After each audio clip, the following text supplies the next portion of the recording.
Wakil Ketua DPR Sufmi Dasko Ahmad memastikan anggota DPR tidak akan lagi menerima tunjangan perumahan sebesar 50 juta rupiah per bulan. Tunjangan diberikan secara diangsur setiap bulan selama 1 tahun atau sejak Oktober 2024.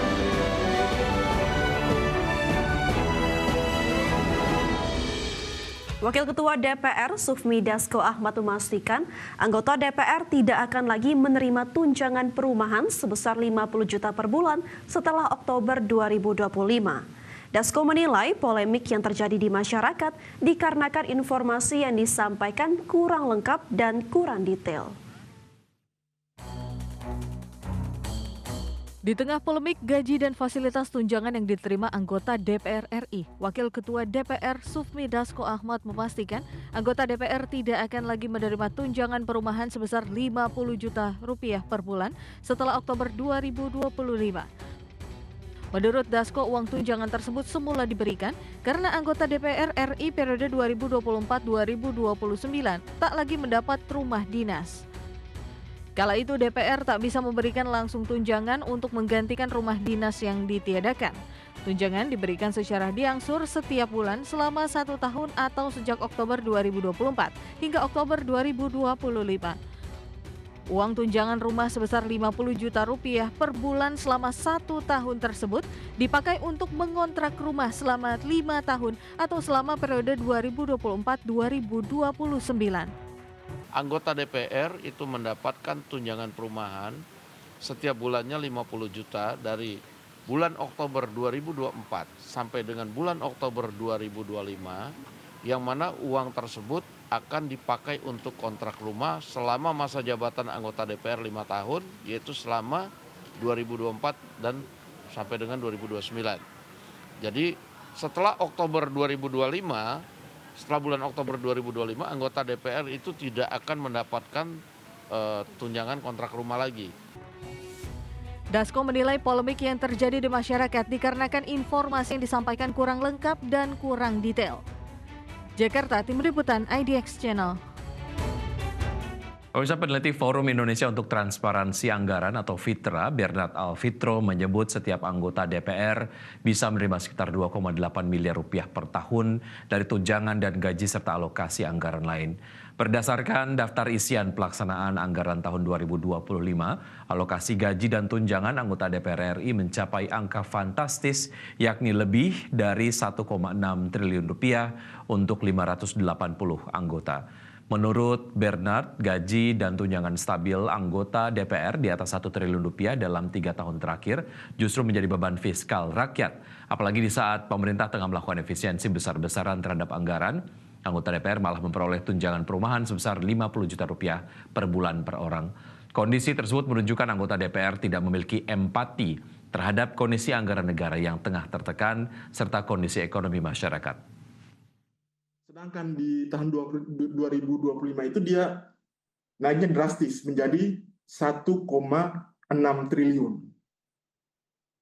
Nah, maka jika dirata-ratakan, setiap anggota DPR itu berpotensi menerima sekitar 2,8 miliar per tahun atau lebih dari 230 juta per bulan.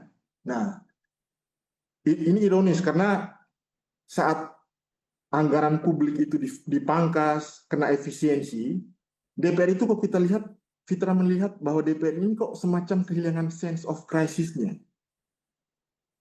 Apalagi dengan kemarin itu kan ada ramai pemberitaan soal tunjangan. Presiden Prabowo Subianto dengan nada tegas meminta komitmen seluruh jajaran Menteri Kabinet Merah Putih untuk berhati-hati mengelola keuangan negara dengan penuh tanggung jawab.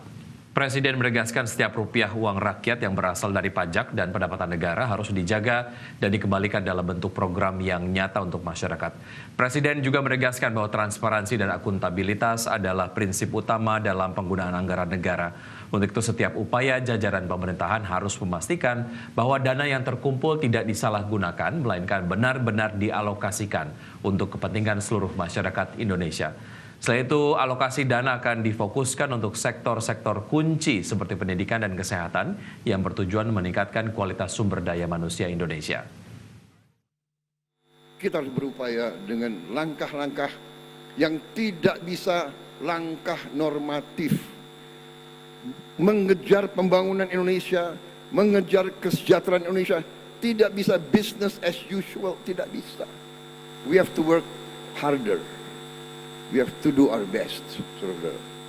Makanya saya ini sebetulnya ya ada kasihan juga sama menteri-menteri saya itu. Karena di Kabinet Merah Putih itu kata mereka nggak ada hari merah di kalender kita. We work 7 days a week. Tapi saya akan beri saudara-saudara cukup waktu untuk istirahat. Karena yang kita butuh dari saudara adalah leadership, management, and the best decision. Best decision berarti saudara harus dalam keadaan. Komisi 11 DPR RI sepakat dengan keinginan Presiden Prabowo Subianto terkait dengan anggaran APBN yang harus sampai ke tangan rakyat. Komisi 11 menegaskan anggaran negara yang dihasilkan dari penerimaan pajak dari masyarakat harus digunakan untuk meningkatkan kesejahteraan rakyat dan daya beli. Ketua Komisi 11 DPR RI Muhammad Misbakun menyoroti sejumlah catatan strategis yang perlu diperhatikan pemerintah untuk meningkatkan kesejahteraan rakyat dan daya beli yang pada akhirnya akan mengakselerasi pertumbuhan ekonomi nasional. Misbakun menegaskan anggaran negara yang dihasilkan dari penerimaan pajak dari masyarakat harus digunakan untuk meningkatkan kesejahteraan rakyat dan daya beli. Menurut Ketua Komisi 11 ini, belanja pemerintah dibutuhkan untuk mendorong ekonomi domestik. Diharapkan pemerintah melakukan upaya-upaya yang serius dan sungguh-sungguh dalam rangka upaya untuk membangun program pembangunan, yaitu menciptakan program pembangunan yang memberikan dampak yang kuat terhadap konsumsi rumah tangga. Misbakun menambahkan pemanfaatan dana APBN harus dikelola dengan hati-hati agar program prioritas pemerintah tepat sasaran bagi keadilan dan kesejahteraan masyarakat di seluruh Indonesia. Dari Jakarta, Tim Liputan, IDX Channel. Berikutnya, pemirsa, Kementerian Koperasi menggandeng Kementerian Komunikasi dan Digital atau Komdigi untuk memperkuat digitalisasi koperasi desa Kelurahan Merah Putih. Salah satunya dengan membentuk layanan microsite sistem informasi. Menteri Koperasi Budi Aris Setiadi menyebutkan kolaborasi sistem digitalisasi ini dalam bentuk mengoptimalkan layanan microsite sistem informasi Kopdes Merah Putih atau SI Kopdes, di mana kerjasama ini akan mencakup 5 isu strategis, yaitu pertama, konektivitas jaringan, data center, ketiga, aplikasi platform, termasuk memperkuat pengelolaan komunikasi publik dalam operasionalisasi Kopdes Merah Putih, serta pelatihan literasi digital dan digital talent sumber daya manusia. Nantinya pemerintah menyiapkan infrastruktur digitalisasi Kopdes Kelurahan Merah Putih, khususnya memperkuat infrastruktur pada daerah terdepan, tertinggal, dan terluar atau 3T. Mewujudkan digitalisasi koperasi di Indonesia, terutama memperkuat ekosistem digital dalam pengelolaan koperasi desa Merah Putih. Karena di Komdigi ini kan berbagai instrumen ada. Tadi ada 5 isu. Satu soal konektivitas jaringan, kedua data center, ketiga soal aplikasi platform, keempat soal pelayanan komunikasi publiknya, dan yang kelima adalah soal pelatihan digital talent sumber daya manusia digital dalam pengelolaan koperasi di Indonesia. Jadi 5 isu.